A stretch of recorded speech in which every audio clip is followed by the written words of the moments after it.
నీ మనసుని గాయపరిచిన వారిని మరచిపో, కానీ నిన్ను ప్రతిరోజు ప్రేమించే వారిని గుర్తుంచుకో.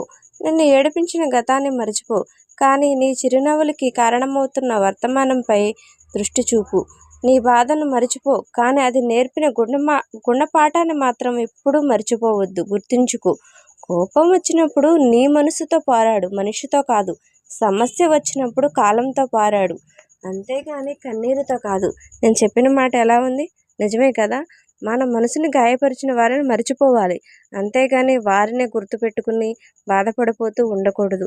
కోపం వచ్చినప్పుడు మన మనసుతో పోరాడాలి కానీ మనిషితో కాదు. సమస్య వచ్చినప్పుడు కన్నీరుతో బాధపడుతూ ఉన్నామనుకో, కన్నీరు వస్తుంది కానీ ఆ సమస్య తీరిపోదు కదా. ఆ సమస్య ఎలా చూడాలి, దాన్ని ఎలా సాధించాలి, ఆ సమస్య ఇది చేస్తే పోతుంది అని ఆలోచించాలి కానీ ఏడుస్తూ కూర్చుంటే ఆ సమస్య పోదు కదా.